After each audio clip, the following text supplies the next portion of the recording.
So, I am in the Atlanta airport, and as many people know, I'm here for a conference for my travel business. And I'm going to just have to talk over these announcements because I am not redoing this video, even though I just started. But as I came in here, I started smiling and I couldn't stop smiling. And it's not just because I'm in Atlanta, you know, Chocolate City and all, because I don't trust the chocolate out here. That's a story for another time. But I started smiling because I remember the first time I came to Atlanta. I was working for TWA, Trans World Airlines. They are now out of business. I was making $5.09 per hour, okay, while raising 2 children. And this was in the interim period after I graduated high school and before I started college. And I remember, like, they gave us 1 free ticket with 4 segments that you could fly anywhere in the world. TWA flew. I didn't have a passport. At $5.09 an hour, I couldn't afford a passport. And wait, out of that $5.09 an hour, I had to pay for the training that I had taken to get the job. I think they charged us like $2,500, and it was called TWAA, Trans World Airlines Academy. And so I had to pay like $25 per paycheck to pay back the $2,500 that my training cost. So I couldn't afford a passport. Okay, that was a no-brainer. So the 4 segments, I decided to fly from LA to St. Louis, from St. Louis to Atlanta, from Atlanta to New York, New York to LA. It was my first time on an airplane. I was 20 years old. And I decided, well, first off, I had a membership with 24 Hour Fitness, I remember. Oh, no, it probably was Bally's. I think it was Bally's Total Fitness at that time. And I hadn't made a payment, had made a payment arrangement or whatever, and the payment arrangement came through right then, you know, and just before my flight. So I was short the amount of money I thought I was going to have for my trip. And then when I got to St. Louis, I decided to gamble because I was like, I don't have that much money, but I'm going to win me a little something.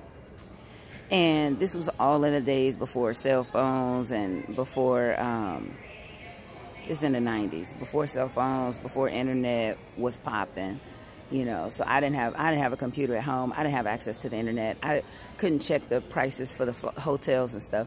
But we had this big book. It was like probably a little bigger, as big as my hands could spread. It was this big book of hotels. And it said, it had some prices, and there were some prices of some hotels that were like $40 a night. I was like, okay, I could do that. So I budgeted in my head $40. I wrote down the name of that hotel. I don't know how to find that hotel when I got here. So, oh, plus I lost $100 on the riverboat in St. Louis on the Mississippi River. So I came here having way less money than I should have. And I was going to be here for 2 days.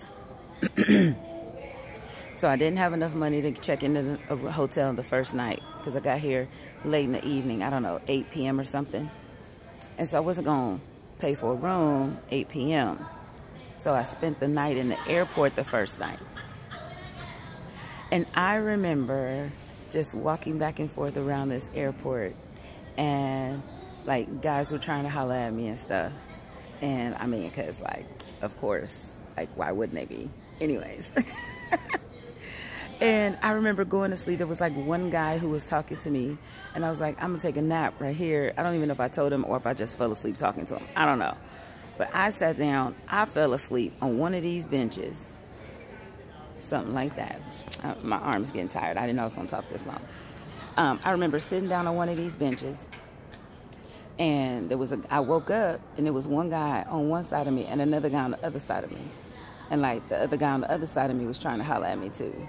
And he was like, is that your boyfriend? I'm like, no, I don't know that dude. And then they both woke up at the same time. Like, we were all awake at the same time. And I was like, let me just go in the bathroom and stay in there an extended period of time. So I just went in the bathroom and, like, hid out in the bathroom for a little while. And came back out, and I think one of them had disappeared. And I was like, phew, dodged that bullet. I don't know what I was going to do. Because I still had some more time to be in this airport before check-in time. And then I found a hotel, the cheapest one I could find. I think I had to call around or something. I don't know. Paid more than I was expecting to pay. I had taken a train somewhere and back or whatever. And then, so I left here. Like, I spent one day in Atlanta. I didn't really have any money, so I didn't have money for, like, going anywhere. I barely could eat. I went to Hardee's and got, like, a kid's meal or something. I didn't hardly have any money. And I remember leaving Atlanta with $10 in my pocket. $10. And I'm about to go to New York City. But my aunt lived in New York. I had talked to her before I left LA.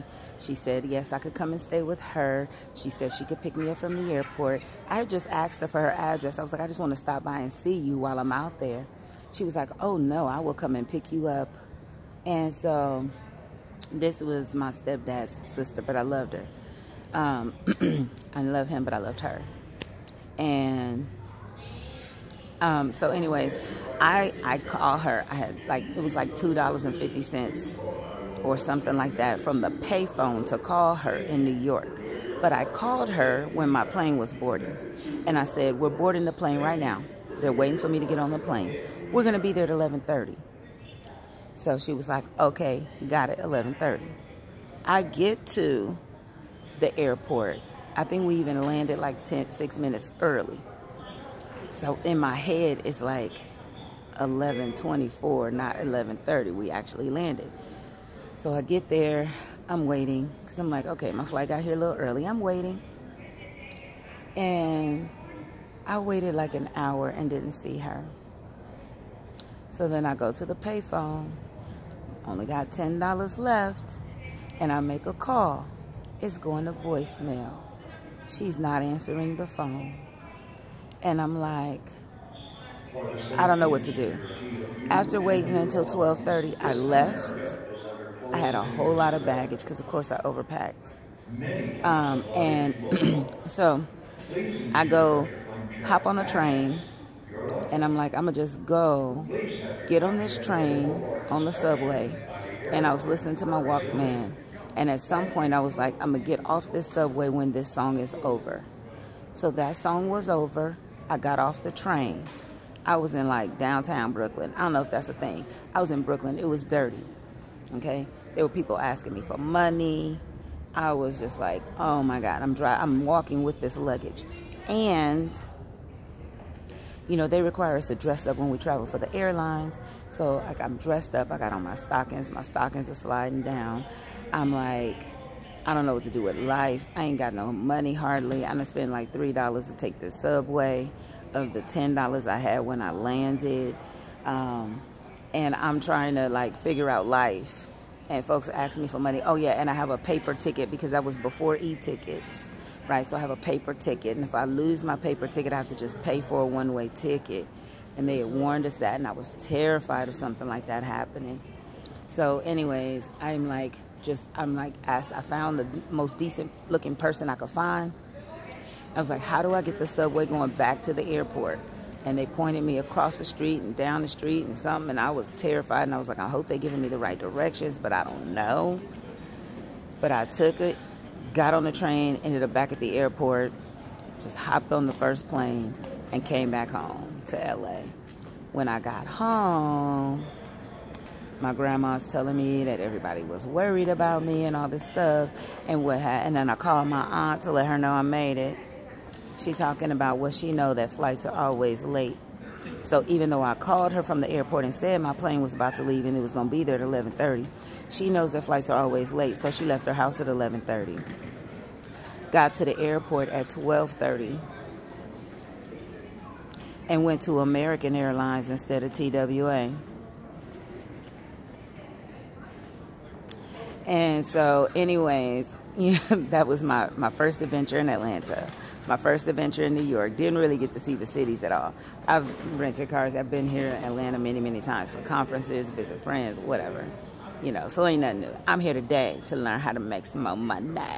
Because y'all know that's all I'm about right now. Is getting my cheddar. It's the year of the pig, baby. Oink, oink. Oink, oink. Okay, I'm finna get this cheddar. I didn't know pigs like cheddar, but today they do. I'm here for the ladies' locker room for my travel business. The founder is going to be leading a training for us on how to maximize our skills so that we can make more money. So I'm just flying in and flying out. I'm flying out later today. I got in. I was like, you know what? Can you give me my boarding pass for my later flight? Yeah, so life is good. I'm going to sign off now because y'all know I could talk all day. But I'm excited. I need to get, I'm 2 hours early already. I got here at 7. I've been, I had to go do my face, get ready for this, conference and everything. And so now I'm going to head to the hotel where the conference is located. And I'm sure I'll be talking to y'all a little bit later because I got a lot to say.